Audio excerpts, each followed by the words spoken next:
আজকের আলোচনায় স্বাগত। আমরা কোরআনের একটি বিশেষ আয়াত নিয়ে একটু গভীরে যাব আজ। হ্যাঁ, নিশ্চয়ই। আজ আমরা সূরা আল বাকারার ১৫৭ নম্বর আয়াতটি নিয়ে কথা বলবো। আমাদের কাছে যে তথ্য আছে তার ভিত্তিতেই আলোচনাটা এগোবে। ঠিক, খুব গুরুত্বপূর্ণ একটি আয়াত। এর মূল ফোকাসটা থাকছে ধৈর্য, আল্লাহর রহমত আর হেদায়েত বা সঠিক পথের দিশা, তাই তো? একদম। এই তিনটি বিষয়ই এখানে কেন্দ্রীয়। চলুন তাহলে শুরু করি। আয়াতটা একবার শুনে নি।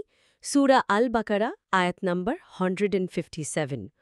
উলাইকা আলাইহিম সালাওয়াতুম মির রাব্বিহিম ওয়া রাহমা ওয়া উলাইকা হুমুল মুহতাদুন।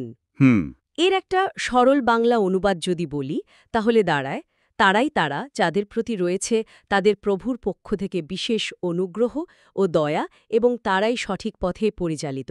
সূরা আল বাকারা আয়াত 157। ঠিক। এখানে সালাওয়াত শব্দটার অনুবাদ বিশেষ অনুগ্রহ বা আশীর্বাদ করা হয়। আর রহমত মানে তো দয়া বা করুণা। আচ্ছা, তো এই আয়াতটা কাদের কথা বলছে? মানে কারা এই বিশেষ অনুগ্রহ আর হেদায়েত পাবে? দেখুন, এই আয়াতটা তার আগের আয়াতগুলোর সাথে সম্পর্কিত। যারা বিপদে কঠিন পরীক্ষায় ধৈর্য ধরে এবং মনে প্রাণে বলে, ইন্না লিল্লাহি ওয়া ইন্না ইলাইহি রাজিউন, মানে নিশ্চয়ই আমরা আল্লাহর জন্য এবং তারই কাছে ফিরে যাব। আল্লাহ মূলত তাদের কথাই বলছেন। ও আচ্ছা। এই আয়াত সম্পর্কিত যে তথ্য আমাদের কাছে আছে সেখানে স্পষ্ট বলা হচ্ছে যে আল্লাহ এই ধৈর্যশীলদের জন্য অসাধারণ পুরস্কার রেখেছেন। শুধু পুরস্কারই না, তিনি তাদের উপর সালাওয়াত মানে বিশেষ সম্মান মর্যাদা আর রহমাত মানে তার দয়া বর্ষণ করেন। সালাওয়াত আর রহমত দুটোই? হ্যাঁ, দুটোই। আর সবচেয়ে বড় বিষয়টা হলো আল্লাহ নিজেই সার্টিফিকেট দিচ্ছেন যে এরাই হলো মুহতাদুন। মুহতাদুন। হ্যাঁ, মানে হেদায়েত প্রাপ্ত, যারা সঠিক পথে আছে। সুতরাং ধৈর্যটা এখানে শুধু একটা ভালো গুণ না, এটা আসলে আল্লাহ সন্তুষ্টি আর সঠিক পথের দিশা পাওয়ার একটা নিশ্চিত উপায়। তার মানে বিপদে ধৈর্য ধরতে পারাটাই আসল পরীক্ষা। এক কথায়, হ্যাঁ, বিপদে ভেঙে না পড়ে আল্লাহর উপর ভরসা রাখা, এটাই তো প্রকৃত ঈমানের পরিচয়। দারুণ একটা বার্তা। আচ্ছা, এই আয়াতটা নাজিল হওয়ার কি কোনো বিশেষ কারণ বা প্রেক্ষাপট ছিল? মানে তখনকার পরিস্থিতি কেমন ছিল? হ্যাঁ, অবশ্যই একটা প্রেক্ষাপট আছে। এই আয়াত সংক্রান্ত তথ্যে যেমনটা পাওয়া যায়, এটা আগের আয়াতগুলোর ১৫৫ থেকে ১৫৬ এর পরে এসেছে। আগের আয়াতগুলোতে আল্লাহ নানা রকম পরীক্ষার কথা বলেছেন, যেমন ভয়, ক্ষুধা, জানমালের ক্ষতি, ফলফসলের ক্ষতি ইত্যাদি।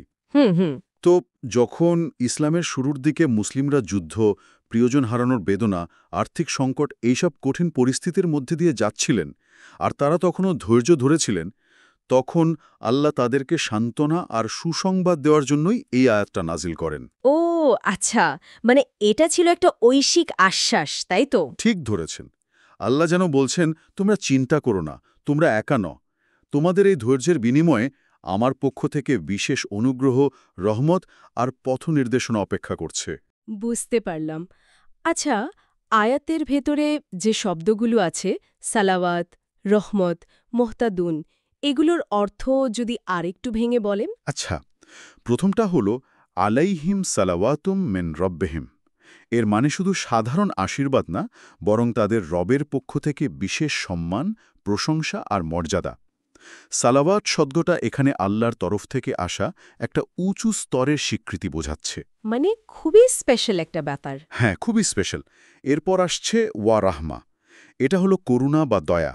আল্লাহ তার বিশেষ অনুগ্রহ দিয়ে তাদের ভুলগুলো ক্ষমা করেন, কষ্ট লাঘব করেন, তাদের আগলে রাখেন। আচ্ছা। আর সবশেষে ওয়া উলাইকা হুমুল মুহতাদুন, মানে আর তারাই প্রকৃতপক্ষে সঠিক পথে পরিচালিত।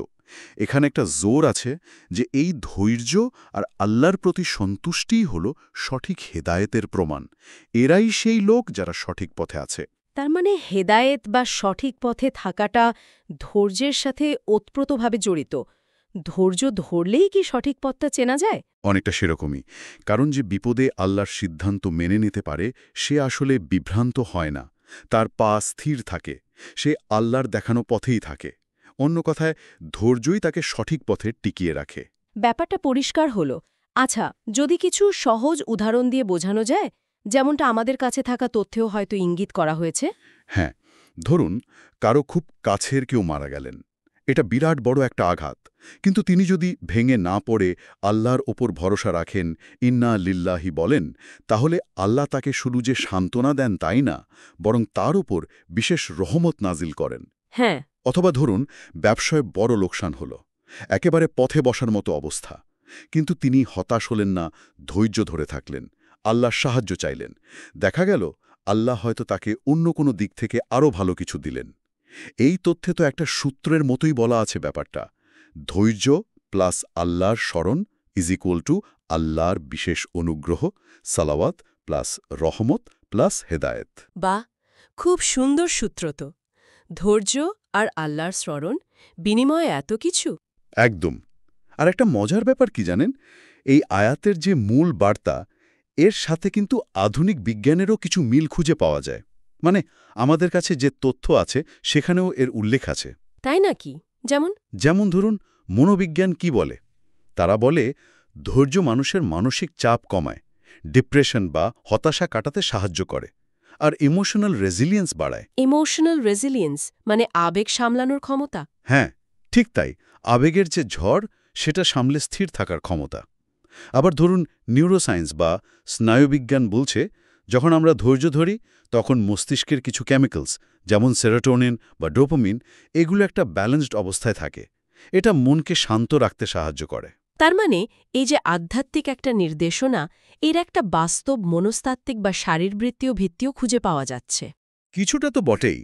এমনকি সমাজবিজ্ঞানীরাও দেখেন, যারা ধৈর্যশীল হয় তারা হুট করে আবেগের বশে কোনো সিদ্ধান্ত নেয় না।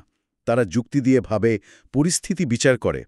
এটা ব্যক্তি জীবনে তো বটেই, সমাজেও স্থিতিশীলতা আনতে সাহায্য করে। ঠিক। আর আধ্যাত্মিক দিক থেকে দেখলে ধৈর্য তো আসলে আল্লাহর প্রতি গভীর আস্থারই একটা প্রতিফলন।